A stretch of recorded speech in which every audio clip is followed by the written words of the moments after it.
As you look to your left and to your right, who do you see? A friend, a teacher, a parent? When I look out at all of you, I see a group of wonderful individuals, each one of whom has a superhero within him or her. When most of us think of superheroes, we think of really strong men with cool capes zooming around faster than the speed of light.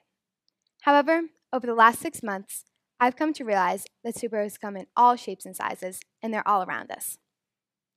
Throughout my life, my parents have been instrumental in unlocking my superhero.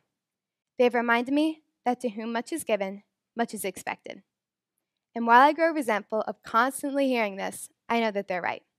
And unbeknownst to me, I think that this one-liner has played a major role in my life. Perhaps subconsciously, I yearn to do more. I first realized that I enjoyed working with little kids when I volunteered here in middle school as a first grade teacher helper. Reading to the little kids or helping them with a project always put me in a good mood, and nothing was better than hearing them exclaim, "Look, Katie's here," when I entered the room. I was attracted to attend my high school, partly because it does put an emphasis on volunteering.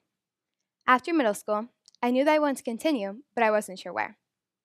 So I did some research online, and my parents took me to visit a few organizations. After attending orientation at Exceptional Care for Children, I knew that I wanted to come back. So I started volunteering there towards the end of August, and I've already spent over 100 hours with some of my new friends.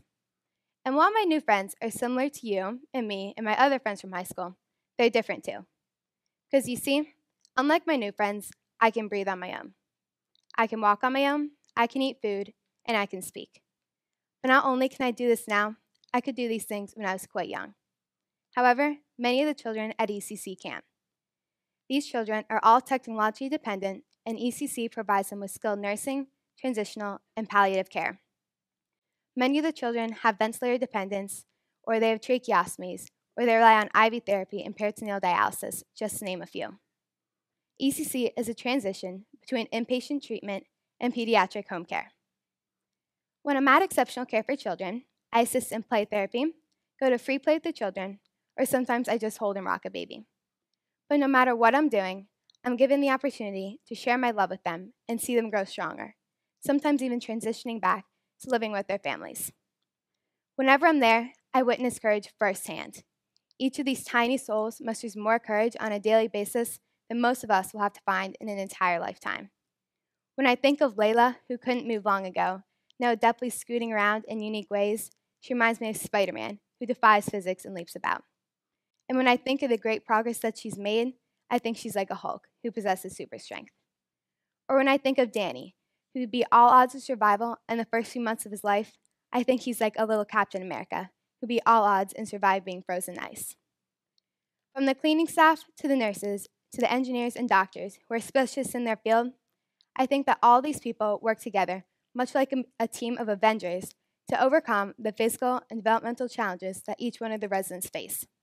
So many remind me of Iron Man with a genius-level intellect that allows him to invent a wide range of sophisticated devices to save the world. Or Superman with his strong moral compass and desire to help all of humanity. Everyone who works at ECC is selfless. The focus is the child, and the environment is so encouraging. I'm convinced that this positive spirit of ECC, the group that simply will not accept failure in any way, plays a major role in the healing and success that the children have. They work to provide these children with a normal life, the kind of life that you and I take for granted. So many people have a hard time seeing past the tubes or specially designed wheelchairs and devices, but I just see delightful kids with whom I play, read to, and sometimes just hold. Whenever I spend time with any of them, it's the highlight of my day. And by the expression on their faces or the words that some of them can share, I believe them a welcome distraction in their life. Because in a small way, I'm a superhero to them, just simply because I interact with them the same way I interacted with Mrs. Schweitzer's first grade students. Sure, I could have spent these 100+ hours with my high school friends, but I opted to spend them with Nevaeh, Danny, and Jakai instead. I love spending time with my high school friends, but my time with my new friends is definitely uniquely special. After all, I am spending time with superheroes. I'm not sure if I'm paying back, paying forward, giving, or receiving, but I know that each one of these children have touched my life and are influencing what I'm meant to do one day. Each one of you, middle schooler or adult, is capable of making the lives of others better. All of you can volunteer in our community and help those less fortunate than us, releasing the superhero hiding within each one of you. So, I want to share my story of exceptional care for children with you in the hopes that you realize a superhero lies within each one of us. All you have to do is put on your cape. Thank you.